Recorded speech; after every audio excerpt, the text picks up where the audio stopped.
हाँ जी, तो finally pre board exam English का पेपर हो चुका है। अब पेपर हमारे पास आ गया है। आइए देखते हैं मिडिल एजुकेशन के बताए हुए कौन से क्वेश्चन सेम टू सेम आए हैं, लेकिन उसके पहले देखेंगे कि क्या होगा इसका सही आंसर। कल अगर तुम रात में जो मेरी क्लासेस चल रही थी उस क्लास में जुड़े होगे तो डेफिनेटली जो 50 क्वेश्चन बताया था ना, उन्हीं में से पूरा का पूरा क्वेश्चन आपके एग्जाम में छपा है। अरे भाई, चाहे तुम्हारा सेंट्रल आइडिया ही क्यों ना हो, ये central idea the ball poem को बताया था ना, एंड सेम टू सेम यही क्वेश्चन आ गया है। इतना ही नहीं, एक क्वेश्चन तो मुझे दिख गया इसलिए मैंने हाईलाइट कर दिया, बहुत सारे क्वेश्चन ऐसे ही आए हैं। और जो कल मैं रात में 9 बजे क्लास लिया था, तो 9 बजे जो मैं तुम्हें बताया था कि पैसेज का आंसर कैसे फाइंड करना है, कैसे हमें लिखना है, टाइटल कैसे हमें बनाना है, नोट, ये सब तो तुम बहुत अच्छे से फोड़े होगी। एंड तुम्हें अच्छे से याद है, मैं बोला था ना तुम्हारे एग्जाम में फी कंसेशन आएगा, मैं बोला था ना तुम्हारे एग्जाम में सिस्टर सेरेमनी या फिर ब्रदर सेरेमनी आएगा। देखो दोनों क्वेश्चन आ गया है।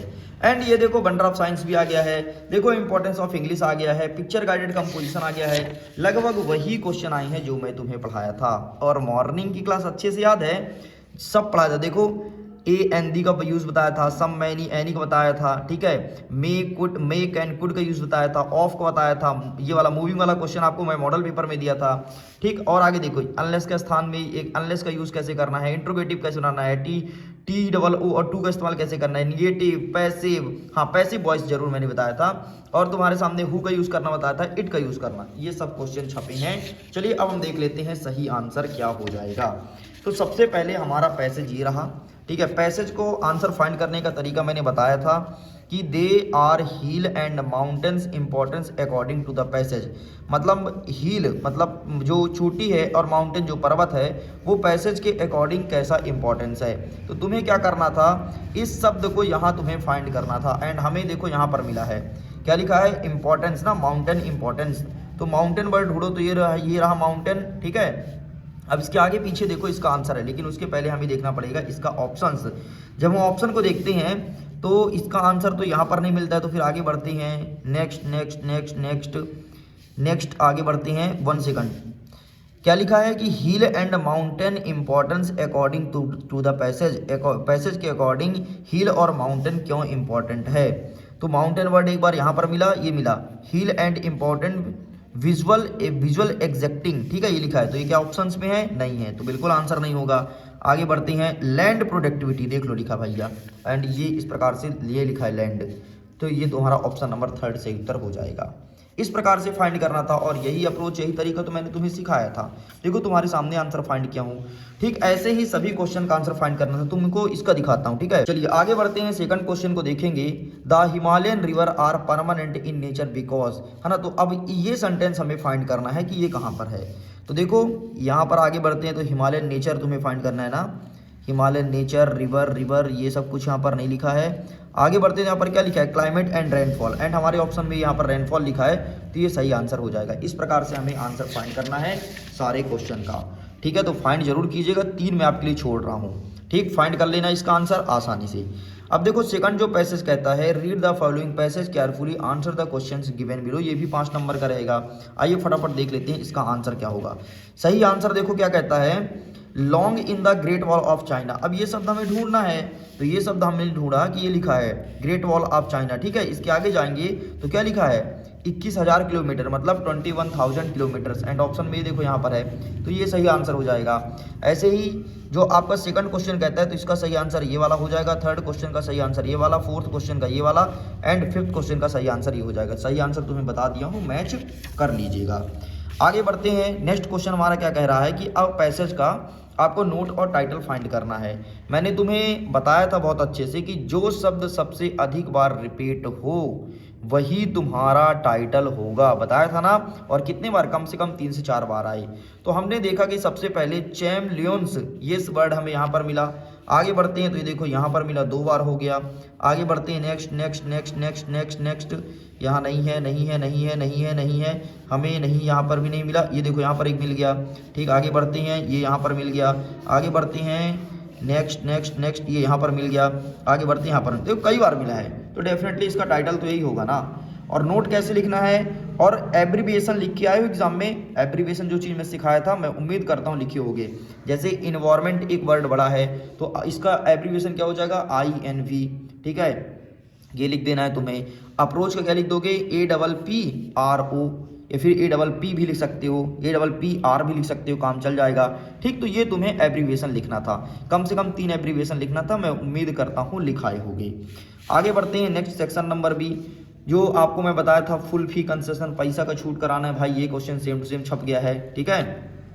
इसके अथवा क्या कहता है, सेरेमनी ऑफ योर सिस्टर, मतलब बहन की शादी के लिए तुम अपने दोस्त को इनवाइट करो, है ना। तो ये भी तुम्हारे एग्जाम में सेम टू सेम आ गया है। नेक्स्ट बटर ऑफ साइंस में तुम्हें बोला था और मैं तुम्हें कुछ ट्रिक्स भी बताया था, उसको फॉलो किए आपको एनी इंडियन फेस्टिवल बताया था, ठीक। और बाकी तो चारों बताया था, चारों आया है। अगर अथवा में बात करूँ तो इंपॉर्टेंस ऑफ इंग्लिश तुम्हें बताया था, पिक्चर गाइडेड कंपोजिशन में का मैट्रिक बताया था कि किस प्रकार से पिक्चर गाइडेड कंपोजिशन लिखी जाती है। और देखो ये क्वेश्चन भी आ गया। हाँ, इमेज जरूर ये वाला मैंने दिया था, मैं दूसरा दिया था, लेकिन ये तुम्हारे एग्जाम में छपा है। अब हम आते हैं ग्रामर में, इसका सही उत्तर देखते हैं। जो पहला नंबर क्या है, देखो यूनिवर्सिटी है, यूनिवर्सिटी में क्या लगेगा, यू आता है, यू तो यू में क्या लगता है, ए लगता है, तो ए सही उत्तर हो जाएगा। इसमें हो जाएगा एनी, इसमें हो जाएगा कुड, इसमें हो जाएगा तुम्हारा ऑफ, इसमें हो जाएगा मूव, इसमें हो जाएगा टॉट। इस प्रकार से तुम्हारा सही आंसर हो गया। टॉट कहाँ लगाते हैं, टॉट टू का यूज जब किसी वाक्य को तुम्हें आदर्श बनाना है। तो देखना यहाँ पे क्या लिखा है, we dash dash to serve of nation, मतलब जो राष्ट्र के लिए समर्पित है तो उसको तो हम इज्जत देंगे ना भाई, चाहे जवाहरलाल नेहरू हो, चाहे महात्मा गांधी हो, चाहे सरदार पटेल जी हो, ठीक है। तो सर्व ऑफ नेशन मतलब जो राष्ट्र के लिए समर्पित है उसको हम आदर्श या नैतिक वाक्य लगाएंगे, इसलिए टॉट का यूज होगा। सब पढ़ाया था भाई, सब वही आया है जो मैं बताया हूँ। और मॉर्निंग की क्लास जिसने मिस किया होगा ना, अपने जीवन में अपने जीवन की एक बड़ी गलती किया है और अपने पैर में ऐसा कुल्हाड़ी मारा है ना कि उसका पैर बस नहीं कटा है, बाकी चोट बुरी तरीके से लगी है। देख लेना तुम्हारे नंबर कटेंगे एग्जाम में। लेकिन अगर तुम्हें मॉर्निंग की क्लास लिए होगे तो तुम्हारे ग्रामर में तो एक भी नंबर नहीं कटेंगे। चलो भाई आगे देख लेते हैं फटाफट। अब बताओ क्या अनलेस का यूज करना मैंने नहीं बताया था, याद करो मैंने बताया था कि इफ को काटो आगे लिखो अनलेस और डिड नॉट को काट देना, बाकी सब जोड़ देना, आंसर आ जाएगा। तो तुम्हें इफ को काट के अनलेस वस्तु लिखना था यार, मैं उम्मीद करता हूं कर लिए होगे। क्या कहता है, मेक इंट्रोगेटिव, इंट्रोगेटिव का मतलब होता है क्वेश्चन मार्क बनाना है। Ravi does his homework regular, तो डज जो है वो पहले लगाना है, तो does Ravi his homework regular, और अंतिम में तुम्हें क्वेश्चन मार्क लगाना था। अब देखो TOO का यूज पूछा है, अरे भैया जहाँ सो लिखा है इसे काटो, यहाँ TOO लिखो, और जहाँ दैट लिखा है इसे काटो, यहाँ पे TO लिखो, बाकी सब सेम लिख दो, सेंटेंस खत्म।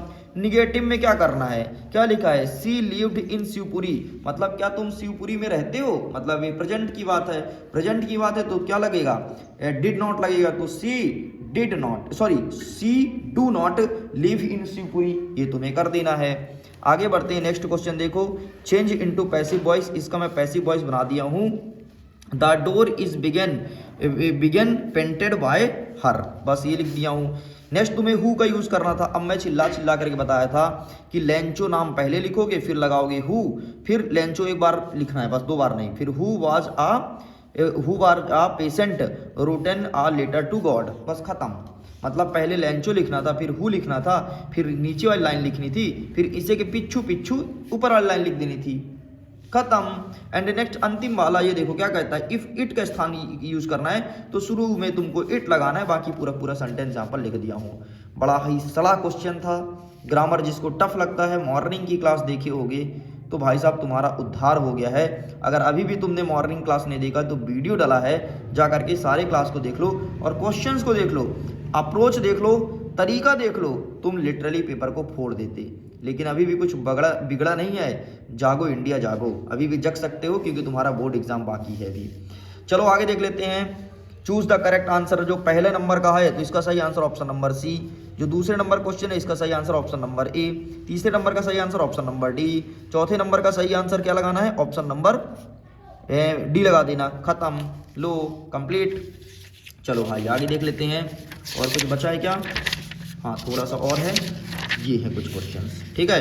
क्वेश्चन नंबर 10 देखो, 10 नंबर का पहले का सही आंसर तुम्हें क्या लगाना है, ऑप्शन नंबर ए, दूसरे का सही आंसर ऑप्शन नंबर बी, तीसरे का सही आंसर ऑप्शन नंबर मतलब पीछे वाला फॉल्स लगाना है। आइए देखते हैं, इसी का बी नंबर फ्रॉग वाले चैप्टर से आया है यार, ठीक है। क्या कहता है, पहले का सही आंसर ए कैट, वो याद करो, फॉग